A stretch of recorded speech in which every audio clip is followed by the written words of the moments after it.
those of you who've been around this channel for a while and seen our jaunts around Europe, at some point you may have thought, man, these guys talk a lot about wine. Counterpoint? Yes, it's much more fun to edit videos after wine. Second, we're doing serious work here, finding the good wine and the bad wine, so we can tell you which wine to drink when you're editing your videos. Thirdly, most importantly, in order to grow good wine grapes, you need the right climate, the right soil, and space to do it.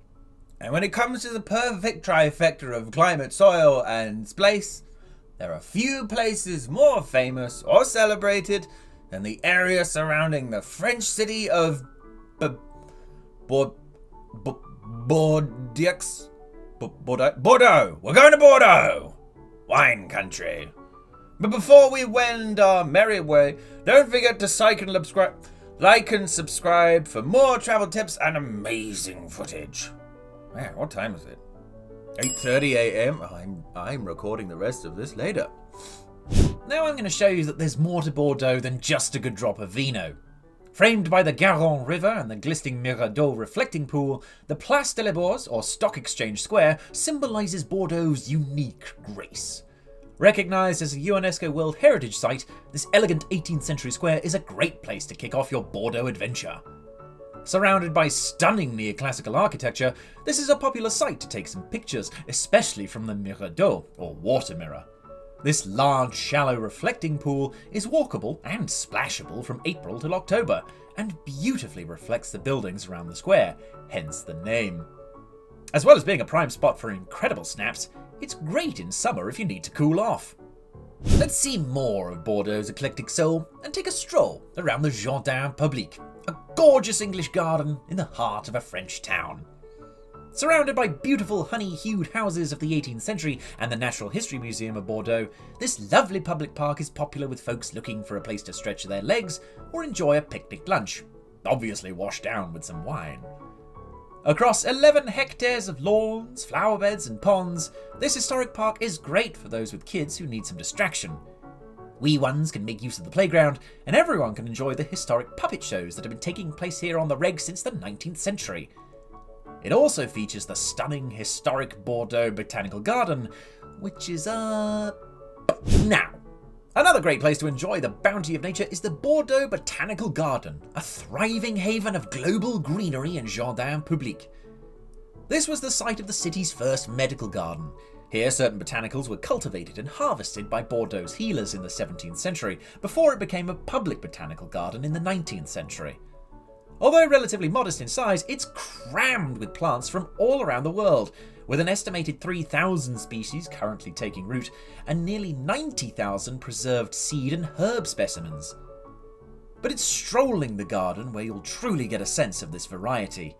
You can find a cyad tree here, watch lotus flowers open their petals to the world, and admire the bamboo grove or the Chinese windmill palms. For those with a hunger for knowledge about the area surrounding Bordeaux and the wider world as well, head to the Natural History Museum of Bordeaux, often just referred to as the Bordeaux Museum. You can find this house of knowledge on the southwestern edge of Jardin Public. It's one of the largest museums in France, with a collection of over 1 million artefacts, with around 3,500 on display at any given time. It's also one of the oldest museums of its kind in the world, being opened in 1791, and it's recently undergone a massive restoration too, so despite its age, it's still pretty fresh.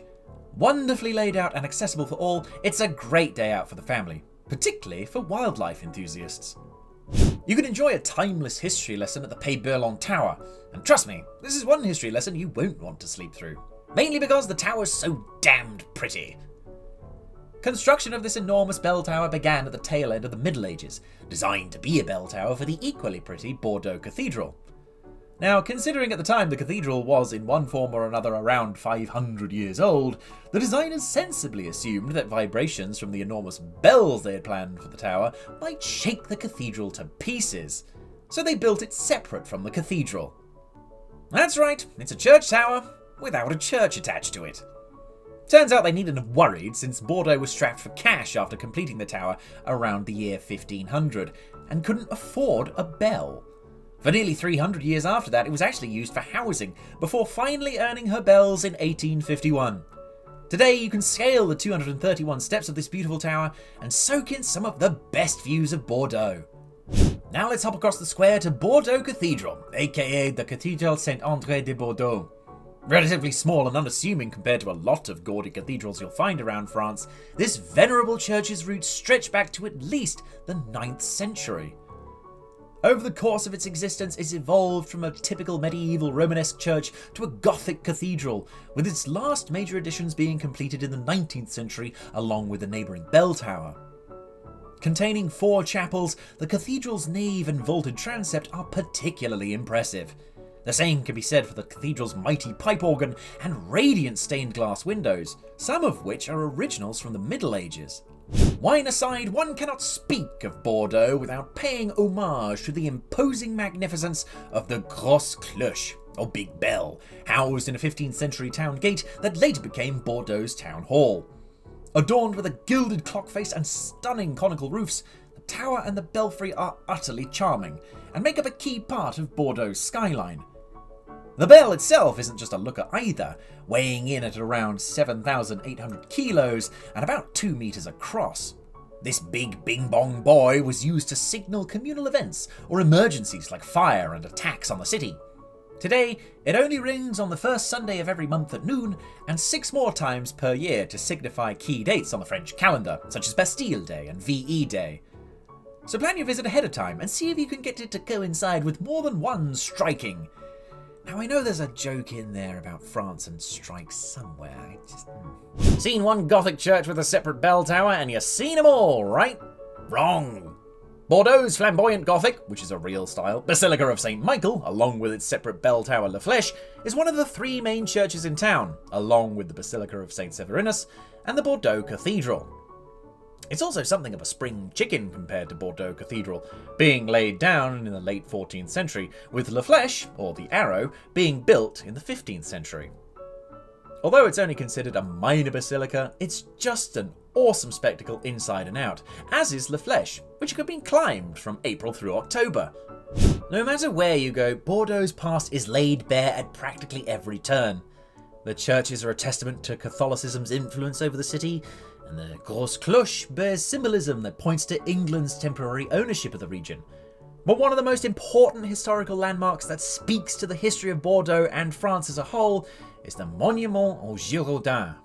Located in the beautiful Place de Concourse, one of the largest city squares in Europe, the monument was constructed in the late 19th century as a tribute to the Girondins, one of the key anti-monarchist groups active during the Revolution.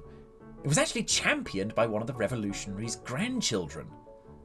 The monument takes the form of a towering column crowned by the Spirit of Liberty, surrounded by a striking array of bronze sculptures that tell an allegorical story of the terror and the hard-won liberty the French earned. It really is quite a stirring monument, and a superb opportunity for some photos. Oh look! Wine! In Bordeaux! Fancy that! Picture an ethereal shrine to wine vines and enjoying the finer things in life, and even then, I'll doubt it'll be anything as sumptuous as the Cité du Vin, aka the City of Wine Museum. Standing tall amid Bordeaux's charming old-world cityscape, this wondrous glass tower positively swirls with a passion as rich as the wine it venerates. This building is staggeringly beautiful, and one of the most sensational new museums in France, seeing roughly 500,000 visitors each year. As you navigate the museum, you'll learn about the alchemy of fermentation and what it takes to go from grape to glass. Each exhibit is seamlessly stitched together and thoughtfully laid out. The journey will lead you from the history of winemaking in Bordeaux, the palate of the senses, wineries around the world, and even a simulated boat ride tracing the trade routes of Bordeaux wine merchants. Overall, it's a beautiful marriage of education and wonder. And you can further this education at one of their wine tasting workshops, or at their in-house wine bar. You can even buy some bottles from the museum's own wine cellar to remember your trip. So you see, as great as the wine scene is in this world wine capital, Bordeaux is a centre of history, science and culture, and has plenty to do for the whole gang, no matter who you are or who you're bringing.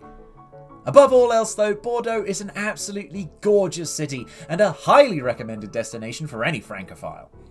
Do yourself a favour and plan a week's visit. Perhaps 2 if you're planning on touring wineries. But for now, I'm bidding you adieu. Don't forget to like and subscribe, and be sure to check out more of our adventures and insights at viatravelers.com. Thanks for watching.